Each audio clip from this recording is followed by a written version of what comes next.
official na. May in-email nila kahapon yung statistics. Alright, so hello, welcome, good afternoon to all our viewers, followers, listeners over our Facebook page. This is Abogadong Dabawenyo. This is our first actually broadcast since we are also adjusting to the new normal, no? And this afternoon we have our very distinguished guests. Of course, we would like to thank first and foremost our Dean Manny Quibod. Thank you, Dean. Good afternoon. So, I could start, no? Good afternoon. Yes, po. Thank you for this invitation to the law office of Coronel, Caharian, Pojas, and their associates for this invitation regarding online learning. Now, since when the lockdown was declared, no, when we went into lockdown or what we call the ECQ, when the entire country went to quarantine, the law classes, likewise, the rest of the other educational institutions had also to close. No? So in the case of the law school, particularly Ateneo de Davao University, since we were in the old academic calendar, we're still in the old academic calendar, yung from June to May. No? So at middle of March, when the lockdown was declared, we were about to end our classes. So we had instructions to our faculty to finish and wrap up. At that time, the instruction was to finish, do the online na yung mga klase. So the initial thought then was an online class was just a lecturing before a camera, no? So yun yung kanilang iniisip na ganun pala, parang ganun lang yung online classes na you're before Skype or you're before Google Meet or before a Zoom, no? So yun yung the thinking, no? Only to find out later that online instruction or remote learning is totally different thing. No? So bottom line is that lahat tayo, I think all members of the faculty, whether you're from basic ed or to higher ed, we really caught this unprepared. No? I will not deny that even our law students, including our faculty, are also are not prepared for this kind of shift, no? Because the law school is traditionally face-to-face. No? It is in the classroom where sinasabi nga nila na tineterrorize yung mga estudyante. Ngayon, can you do that ba under an online or remote or distance learning platform? No? So this is a shift now of which all of us are trying to learn. This will be a first time insofar as Ateneo de Davao is concerned, the entire university, including law school, na first time tayo mag-online, no? Where we no longer have students in front of us, but nandun na sila sa screen, no? Or the case of online learning, ano lang ba yan? Is it an online instruction on real time, no? Kasi this is nung pinag-aaralan na natin pala ang online learning is meron siyang synchronous and asynchronous, no? Delivery.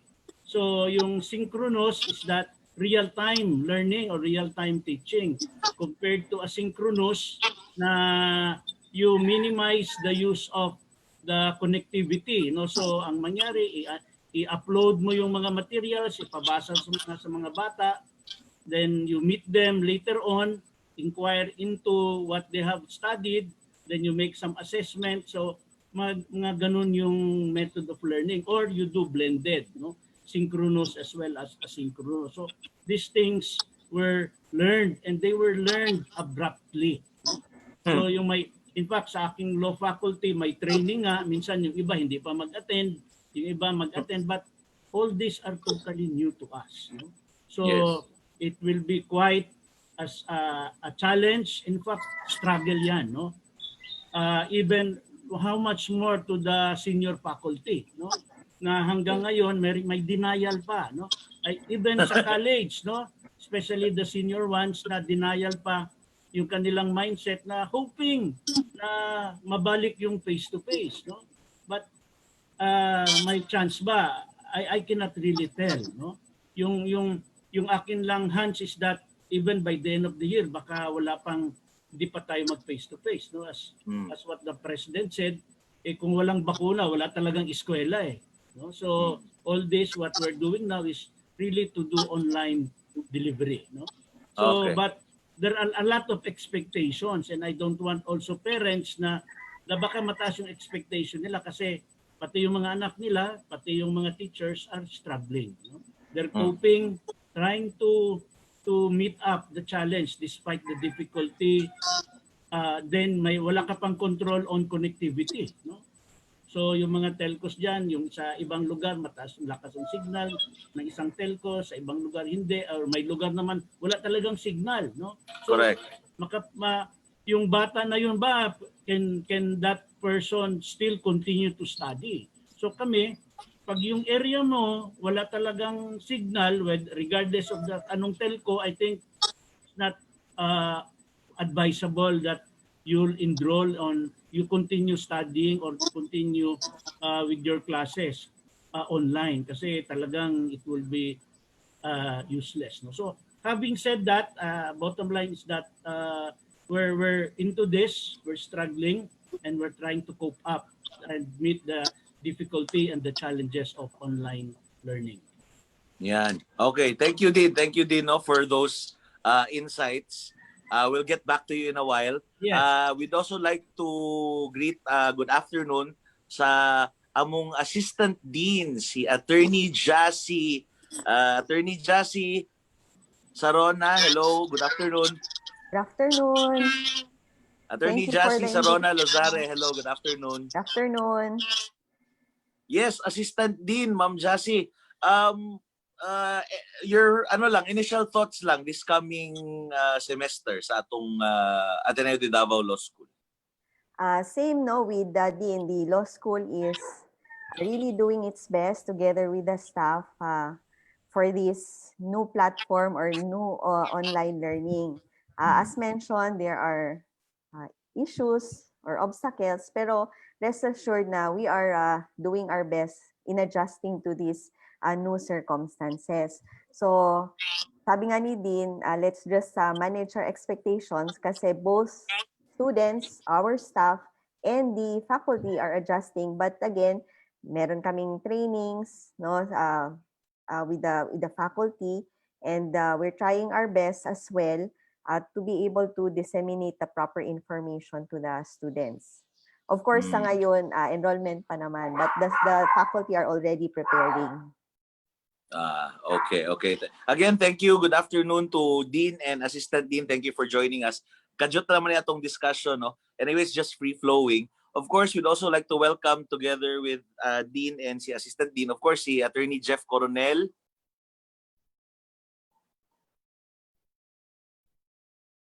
Yes, sir. Good afternoon. Yes, sir. Good afternoon. And of course, si Attorney Philip Pojas.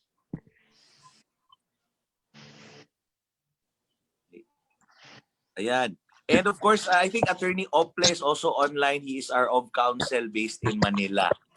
If he's, ayan, si Attorney Lester Ople. Hello, good afternoon. Ayan, anyway, this is a free-flowing discussion, no? Are there any questions or initial queries we would like to ask our resource persons regarding kaning semester na to, this upcoming semester? Yes, Attorney Jeff. Yes.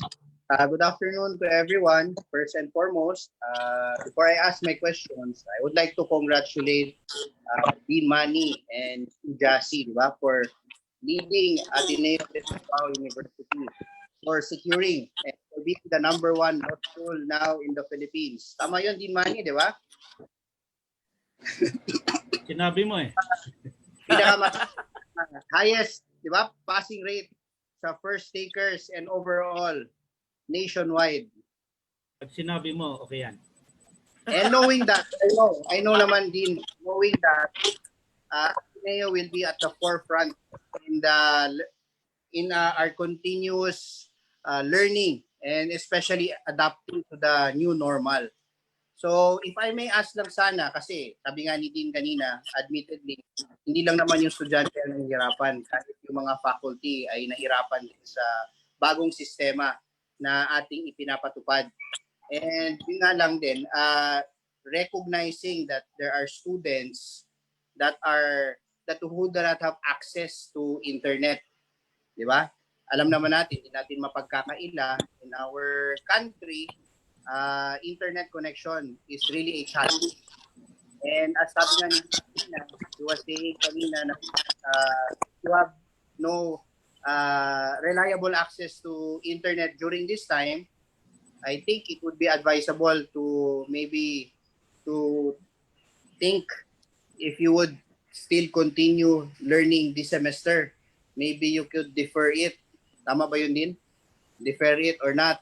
So I was just wondering din, knowing the same, and I myself was confronted by this, even that yung estudyante, when we tried na Zoom, madadrop, tapos magme-message na, attorney, babalik ako dyan, hindi ako makakonect. So, di ba? And we were just wondering din as to ano yung instructions ba regarding sa faculty as to what mode to adopt. Kasi for now, I know it's ang ano ng Ateneo is Google Classroom, kumbaga. And I don't think it has a platform for live interaction unlike Zoom. So, possible ba na we could use other platforms or Google Classroom lang ba talaga tayo? And for me, kasi wala pa kasing clear-cut na instructions before nung pagdating nung March, I experimented with Facebook groups. Yun ang naging parang virtual classroom ko din. So, the lectures, I pre-recorded it and I uploaded it and I even conducted recitations. So, nag-draw cards ako calling X, Y, or Z students, and they were being given an amount of time to post a recitation of the case. Parang may semblance ng recitation. So, would the law school be amenable to the faculty to experiment or to provide a convenient way? Kasi iba-iba kasi din yung convenience din eh. What would be convenient to Professor X will not be convenient to Professor Y. Okay. So, what are your thoughts on that? Sa law school, sa Ateneo de Davao, the faculty went into training online on two platforms. No, one is the Google Classroom, the other one is Moodle. These are user-friendly LMS or what we call learning management systems. Tapos yung pinaka-common is the Google Classroom. So that is your virtual classrooms. Kasi sa online learning, the teacher, whether you're from basic ed or from higher ed, should set up a virtual classroom, no? Wherein you invite and bring in your students to the virtual classroom. So the virtual classroom may be a Google Classroom or Moodle. Yun yung platforms na ginagamit. So insofar as our law faculty, they're given the option kung saan yun sila more or less at the moment comfortable, no? Kasi talagang they're struggling, no? So we advise them to go. You start with Google Classroom kasi there are a lot of LMS available outside, no? Merong Canvas, that is Blackboard, merong Schoology, may Brightspace something. So there are a lot of learning management systems, no? Itong common ones, Google, and then yung isang open source Moodle, no? So under the Google Classroom, may actually itong mga different platforms are actually are almost similar lang yan sila. Meron lang yan silang uniqueness, no, in each and every platform which is not available in the others. Now, so in the virtual classroom you set up, it's not required na kailangan i-real time mo lagi i-meet yung klase, no? So in meeting the classes, you use Google Meet, no? So yun yung conferencing platform within the Google Classroom. So you meet the students, kasi sa class, sa Google Classroom mo, doon mo i-upload yung mga materials na kailangan lang basahin. You put in then your syllabus, you put in there yung delivery plan mo on how will you deliver the topics for the entire semester. So dapat nakaplano ka na, no? When you upload the materials and upload your schedules, upload your syllabus, no?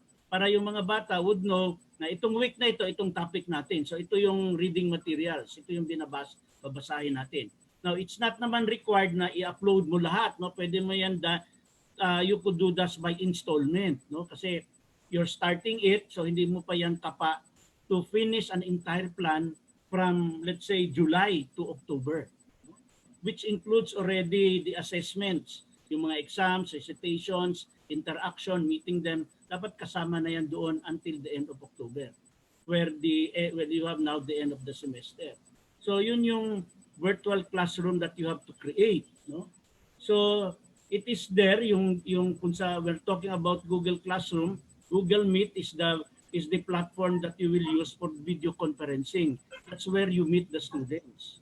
Whether you meet them doing an online, a real-time lecture, or yung iba, they will just upload their lectures, no? Yung i-pre-tape na nila or pre-video na nila yung kanilang lectures, then i-upload, then meet the students later on.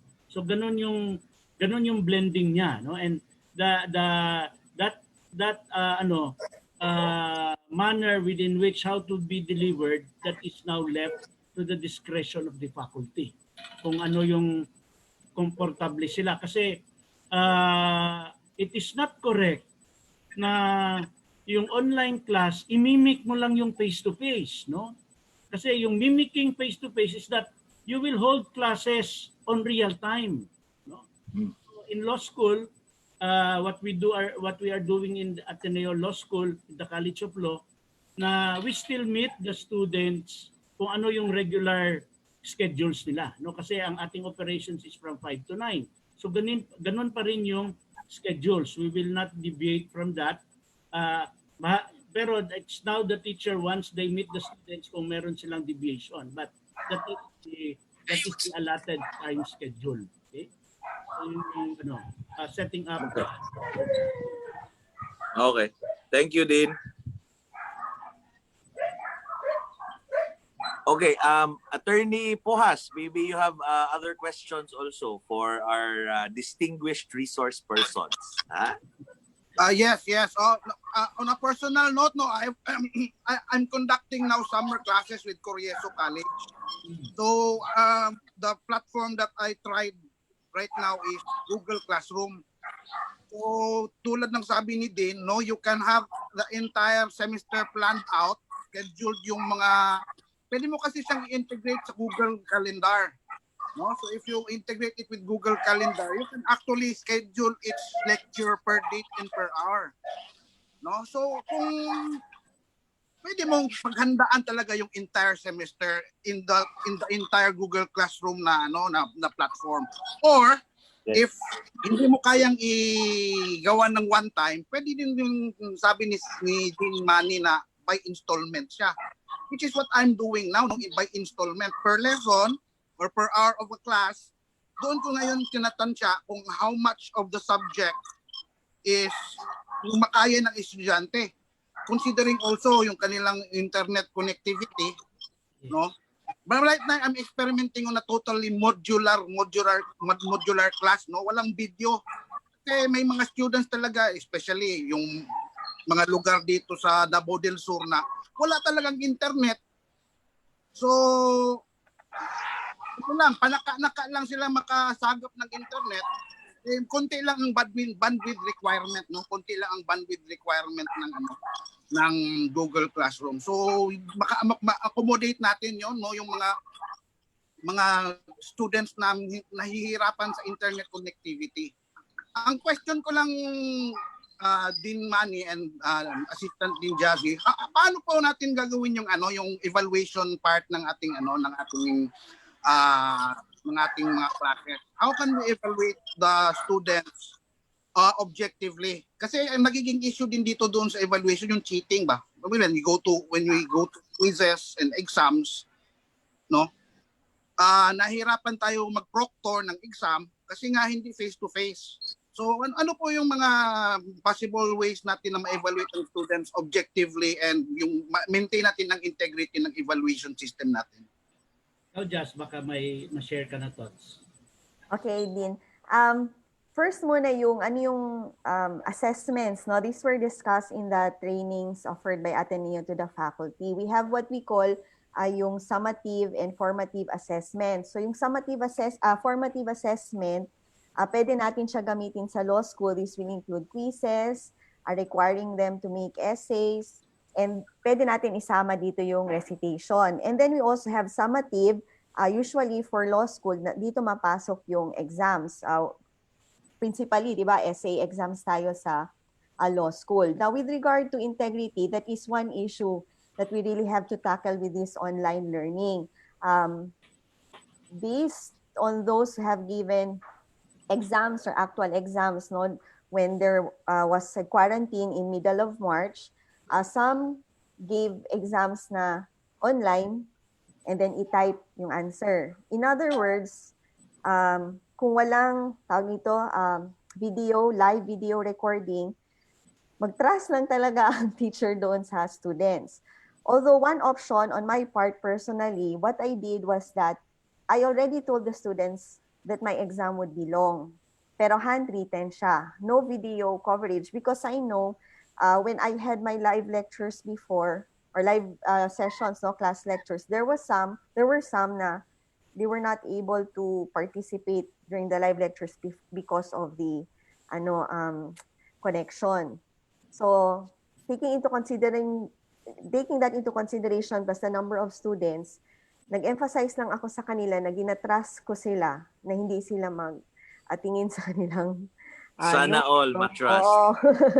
So, kasi wala, din yung choice ko eh. And then, ang isa din is, although there is also an option, yun nga, no, you will ask them to have while they are answering, ma-record nila. Pero again, magbalik tayo dun sa issue ng connectivity. So, we leave that to the teachers how they address that, but you may have remember, no, Dean, during our faculty meeting, he asked that, no, na to be considerate sa ato ang mga students, especially if yung issue is regarding sa internet connection.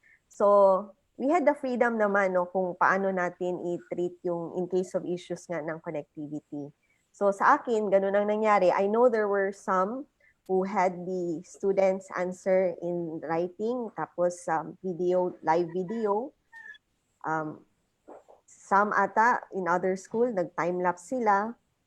And some, i-type online yung answer, hindi siya handwritten, pero at the same time, video recorded. So kung ganun na mga issues, ma-maintain man siguro kahit paano yung integrity, pero ang maglabas na naman natin na issue is yung internet connectivity. So, kailangan natin i-balance yan. That's, again, no, that's admittedly an issue na talagang kasama dito sa online learning in the Philippines. Siguro, no, to add lang to that, siguro the teacher has to remove from this mindset na mandaya yung bata ba. No? I think siguro kailan i-erase na natin yan eh. No? Bakit man natin why that mistrust, no? Yes. No, why kailangan tanggalin na natin 'yan. Mandaya ka, bahala ka, pagkuha mo naman di ka na papasa. No? So just leave him to his device, no? So kaya nga siguro may magandang idea to give kasi for as long as the bar exam is essay, hindi talaga natin ma-avoid sa law school magiging essay. No? So not unless ang bar exams and multiple choice then madali na yun siya i-manage, no? But when it is essay, then that's the one extra difficult. But probably there are a lot of creativity to, to do this. Like siguro you send a questionnaire, i-email mo siya on real time, no? Then bigyan mo sila ng, let's say 10 questions good for 1 hour. So dapat they have to email, tapos meron kang limit, no? Kasi when you send the exams, dapat meron ka namang answers na prepared na. Then bilangin mo ilang words na in answering this kailangan 100 words lang, no? So hindi yan siya maka-cut and paste even if you use a browser, no? Mahirapan yan. So paano man niya i-digest yung isang buong paragraph sa Supreme Court decision? Di ba? Di maubusan siya ng time. So, mandaya pa siya. Lalo na hindi siya matapos. No? So, ano yan? I think we have to erase that na mandaya. So, let it be. No? Then we'll figure out paano yung sa Bisaya pa, ang katag siyang answers ba? No? So, we'll figure that out later on. But, simulan natin. No? And kasi pati yan sila, na ano man din yan sila. Like the teacher, na paranoid din yan sila na baka especially when they would not know the answer. Saan nila hahanapin yun? So, it's the same feeling. No? So, we just let it go. I think dapat ganun yung ating mindset. I like to add, no, I like yung sinabi ni Dean Manny, no, na tanggalin na natin that distrust. Ako, especially to there are students now watching, we trust you that Yes. you are not cheating. I like what you said, Dean Manny, no. Anyway, it's ultimately it will come down to you answering and passing the bar exams naman din, diba? Okay. We also have si Attorney Lester Ople. Is he still with us? Attorney Yes, Lester. Attorney Tom. Here. Ayan, si Attorney Lester kasi is based in Manila, and of course, I'm sure you have mga questions that you'd like to ask to our Yes. resource persons. Thank you, Attorney Tom. Dean Manny, Attorney Jazzie. So, thank you for having me. Of course, sa VCPC, thank you for having me here. One thing that's this ECQ and the move to online communication platforms has given us is the ability for me to participate. So even if malayo man ako, malapit pa rin, no? Nasa Zoom pa rin tayo lahat. So again, thank you, Dean Manny and Attorney Jazzie, and of course the VCPC. Dean Manny, agree ako kay Attorney Tom, no? Sobrang ganda nung narinig ko na you trust the students enough that to know that they will not be cheating, or if they cheat, it is at their own risk, because the bar exam mas mahirap doon mag-cheat, no? But Attorney Manny, Dean Manny, dun sa mga students natin, no? You mentioned earlier na you utilize the full 5 p.m. to 9 p.m. class hours, no? And that actually might result in alam mo yung Zoom fatigue ba, na parang pagod na pagod yung both the professor and the students because it's 4 hours continuous, no? So how do you manage it for your faculty members, because you know we are still in the daytime we are all practicing attorneys, and then in the evening we are teaching. How do you manage the burnout of both faculty and students in such cases? Actually, not all faculty will be on real time. Yung iba kasi mag-upload na ng kanilang video materials. So you don't need to meet on the regular class hours. So I think it's quite strenuous also that you're in front of the screen for 4 hours. No? Talagang ano yan. Ang sa having Zoom meeting on VideoCon, kailangan maximum dapat 2 hours lang or less. No? After that kasi strained na masyado. So that's one also thing that we are trying to avoid, na hindi straight 4 hours yung klase nila. So may mga ganung These are, but we'll try to figure out how, kasi hindi pa namin alam ano yung contact ng teachers, but we have learned that some teachers are already preparing their videos, no, para i-upload. Para yung walang connectivity naman or lesser connectivity could view that at any time. No? mas better na setup 'yon. No? Then you just meet them later on, no? Na hindi naman matagalan yung contact. You could meet the class, not the entire class, but probably by groupings. No? Ika-cluster mo sila. Then that's where you do interaction, you do recitation, you do the case conferences with them. So doon mo sila ma-assess, no?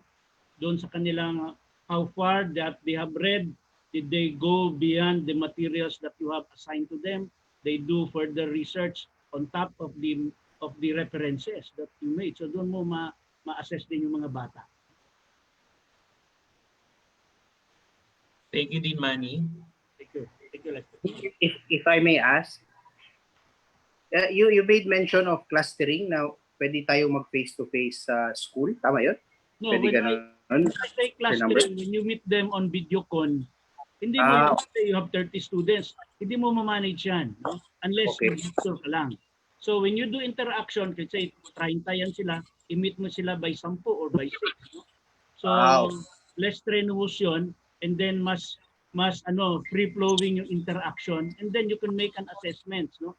Ito, nag-aral ba ito? Kasi ito, hindi masyado nagre-react, hindi masyado nagsasalita. So you throw questions to him, no? Parang ganoon. So then, and some other time, you meet naman another group, no? Depende yan kung 3-unit subject ba yung tinuturo mo or 2-unit subject. So you have 3 hours or 2 hours to piece them apart, no? Ano yun, clustering yung yung live learning, tapos i-pre-record lang, tapos i-upload para doon sa mga 20 others na hindi nag-participate, parang ganon. Yes, pero you set naman the next group For the Yes. Thank you for that idea. Maganda. That's why mas maganda yung may interaction tayo para yung mga good practices mapag-usapan.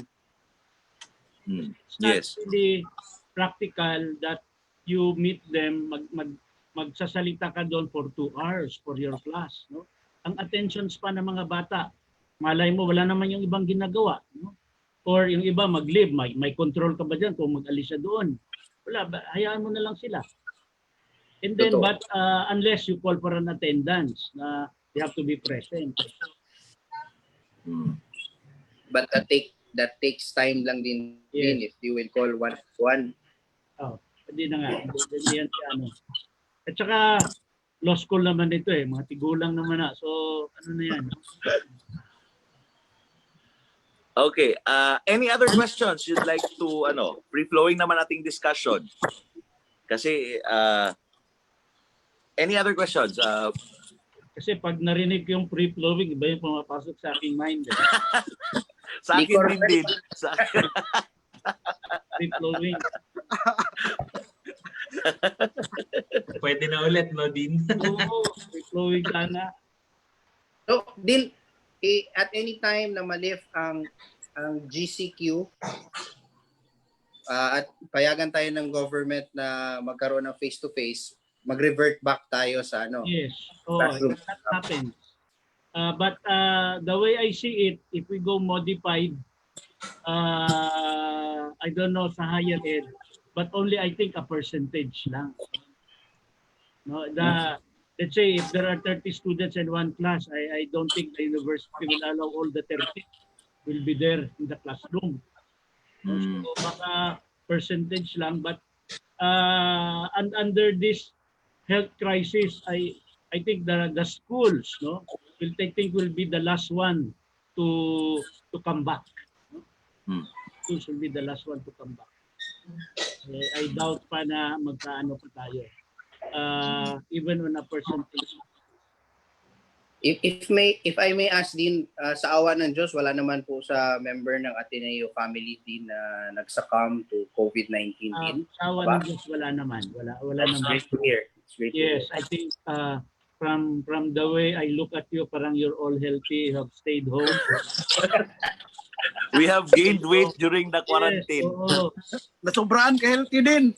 Yes, sobrang lagi pagka-healthy. Kaya nga, you have to go out The advice na is really not to stay so much indoor. You have, like sa umaga, you have to walk. Ganun, mag-exercise ka, lakad. Then, pero siyempre, I think at this point in time, you have to engage the virus eh. No? Sa feeling ko ha. But when you go out, hindi naman yung patanga-tanga ka lang, you just mingle with people. You have to make your distance. Pag may crowd, you alis ka na dyan. Ba't ka man mag-ano lang doon, makiusyoso ka lang, no? So you have to avoid that to then do the not the social but really physical distancing. So unless you want to go out, kailangan may purpose, hindi lang yung magsuroy-suroy lang, no? So that you'll survive, no? You'll survive. And that will be your new normal na. Attorney Jazzie. Yes. I din Jazzie. Ano lang, your thoughts, no? What do you expect this upcoming semester in the law school to be? Mga ano lang. Talaga. Mag-adjust talaga tayo lahat and requires more, I think it would require more discipline, especially on the part of the students. Because of this online learning, mas easy sila ma-distract kahit pa sabihin natin na ganito, virtual class sessions, kasi nga sabi ni Dean, di ba, pwede sila mag-leave unless mag-check ka ng attendance or malay mo, nandiyan yung picture nila, walang video, wala na pala sila or natulog sila, which is really different if they are physically in class. And then if you have yung asynchronous, they have to manage their time on their own. So, ito yung basahin mo, ito yung pakinggan mo na lecture, you must have that discipline that kasi 'di ba may tendency yung mag-procrastinate tomorrow pa ito tapos mag-pile up na yung mga lectures na kailangan mo. So the students should also know how to manage their time with this asynchronous learning, no? Yung recorded lectures, required readings, among others, which is really different when we had our online class. So this semester, very different both on the students as well as on the faculty. As you very well know, this would also require much more preparation on our part, unlike before. So, doon sa iba na, hindi nag-PowerPoint, baka mag-PowerPoint na lang ngayon, di ba? Kasi, agay, go, mansag ko. Hindi, example lang, di ba? Or, hindi mag-lecture ka na i-record. Yeah. Admittedly, wala pa ako naka-experience na mag-record ng lecture na wala ko yung students. So, I don't know how weird that would be. So far, akin, synchronous yun yung March. So, nandyan sila. At least may nakikita ako online. So, if recorded, I have not yet experienced. But of course, that would be really different. Ako, taking from the point of Assistant Dean Jazzie, no, I think the students will really have to exert more effort because part of I think sa Google Classroom is that di ba we upload our syllabus, our materials. So instead of us always spoon feeding them through lectures, they themselves have to exert efforts to read the materials themselves and not just coming from us yung lectures always. Tama ba yun? Yes. Agree, yes. Okay, it's 6 o'clock na. I know everyone is busy. That's why we'd like to thank everyone. No? Last question lang siguro for our before we give our final thoughts and wrap up our program. Si Attorney Jeff, Attorney Pojas, or Attorney Lester. Last question lang muna. I'd like to Dean Manny, Dean Jazzie. Ateneo de Davao has had a lot of good performance in the recently concluded bar exams, no? And number one.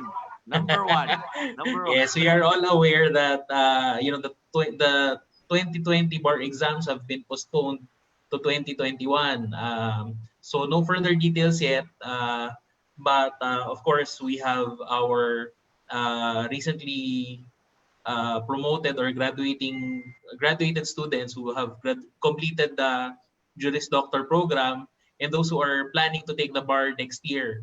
Maybe in light of all of the developments in the legal education sector, maybe you can share a message for all of them who are preparing for bar 2021. Now,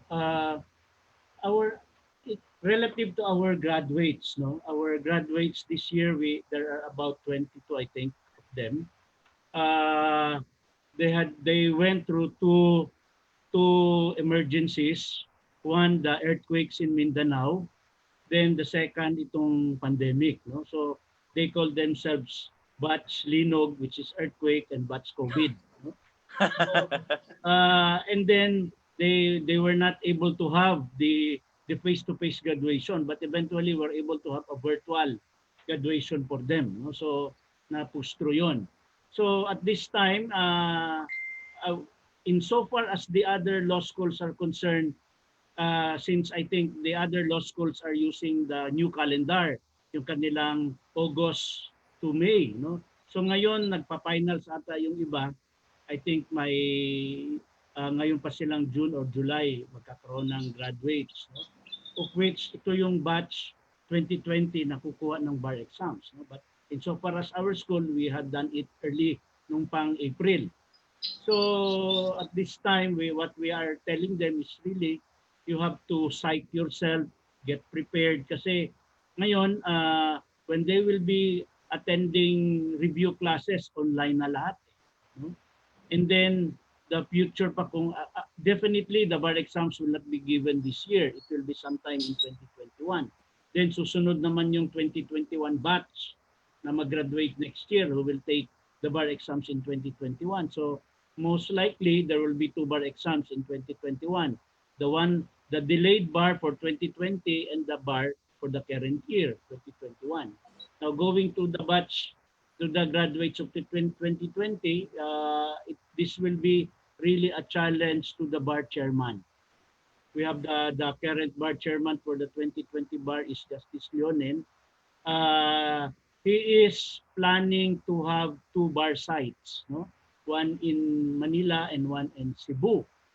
But we really don't know yet kung how these things will figure out, no? Na komportable ba yung mga bata na pupunta sa Cebu? If you're from Visayas or Mindanao, to go to Cebu or to go to Manila to take the bar exams, will you health-wise?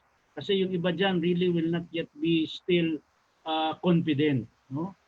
So then that will add more pressure sa kanila. So but at this time probably you continue with your studies, prepare, make your own lesson plan.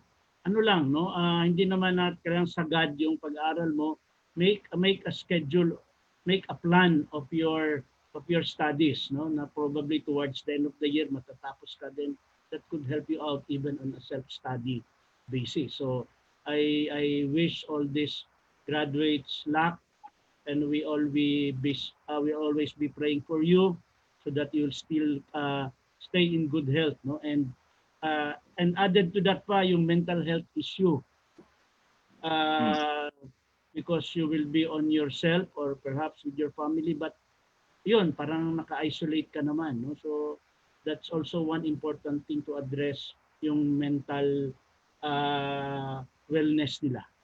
But I wish you luck, no? And God bless to all our 2020 graduates. Yan. Attorney Jazzie, is there anything you'd like to add? Same kay Dean, plus just to emphasize, I hope the students would be able to pace themselves very well kasi nga extended yung time nila for review for those who are taking the 2020 bar exams. And at the same time, do not be complacent. Kasi may tendency na, ay, dugay pa. So, di ba, hinay-hinayan. So, pacing, sabi nga ni Dean, be able to schedule. Even if by next year pa, nandyan pa rin yung thinking na they will have to prepare every day until they will take the bar exam. So, pacing, preparedness, and again, prayers. Yan. All right. So as we end our program now, I'd just like to get our thoughts from all our participants. I think final thoughts lang, or so to our viewers, I think medyo marami na tayong viewers and mga law students natin who are watching right now. Your thoughts lang, final thoughts sa itong mga participants. I think let's start with Attorney Lester. Yeah, thank you, Dean Manny, Dean Jazzie, and Attorney Tom.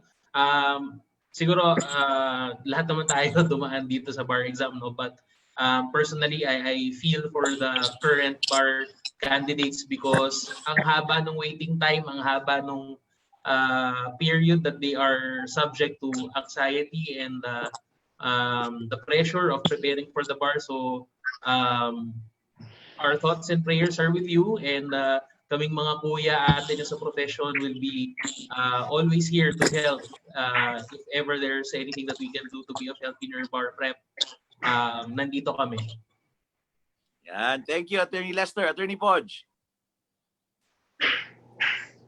You know, so we are now facing the new normal, no? So kailangan talaga, it should be a community effort, no? Mag-intindihan tayo, magtulungan tayo, no? Going towards na magkaroon tayo talaga yung goals natin, no? To produce lawyers, no? So yun lang, no? Be prepared for the next semester. Hopefully we can overcome, no, itong challenges ng COVID-19. Thank you, Dean. Thank you, Ma'am Jazzie. Thank you. Attorney Jeff. Yes, let me take this opportunity to thank Dean Manny Quibod, who has always been there ever since naging personally ako, estudyante pa ako, he has always been there. He has a beacon of light for the Atenean lawyer. And ang gusto-gusto ko nga yung sinabi ni Dean na should trust our students that they are being honest. And I think that represents the value of an Atenean at Ateneo de Davao lawyer who is honest even if alam niya na walang nakatingin sa kanya. Diba? Even if, because he knows that or she knows that God is still watching him or her. So thank you very much, Dean Manny, Dean Jazzie. I know and I'm very confident that Ateneo will do good, and I pray and hope to God with hard work we can still continue and maintain to be the #1 law school in the Philippines. Yes. Thank you Yan. very much. All right. Dean Jazzie. Dapig-dapig. So, pagdapig-dapig. Dean Jazzie. Yes, thank you. Thank you sa invitation. Thank you sa inyo. This is my first exposure as assistant. So, salamat. For everyone, not just the students and faculty members, we are all adjusting. So let's help each other, no? And continue to pray for this virus to go away. Yeah, thank you. Dean Jazzie. Dean Manny. Yes, anyway, I have said so many things na. I'd just like to thank your law office and also Attorney Lester for this invitation. While I know all of you also, our 3 lawyers from that law office are our faculty members. This is when you invited me, I was a bit surprised. Saan ba ito pupunta? No? Ano bang patutunguhan ito? Why are they into this? No? And I now now come to realize that this is for a cause. I think you are expanding, no, people to understand na that yung education, even during pandemic, education should continue. Hindi pwede yun na yung bata maiwan na lang yun sa bahay or you stop studying, but education has to continue even when we're having a health emergency. So once again, thank you, daghan salamat sa inyong tanan. So again, thank you to all our guests, to our viewers. Thank you. Medyo marami, I think maraming nagpag-greet actually na viewers, and there are in fact questions, but hindi natin ma-sing it. Sa next na lang siguro na in this edition. Hopefully, we can invite you both sometime soon again for another discussion. Kasi yung nagklase na. Yung nagklase na. Yung katag. Again, thank you to our guests. In fact, thank you. Okay, bye-bye. Thank you, Dean. Thank you. Okay, bye-bye.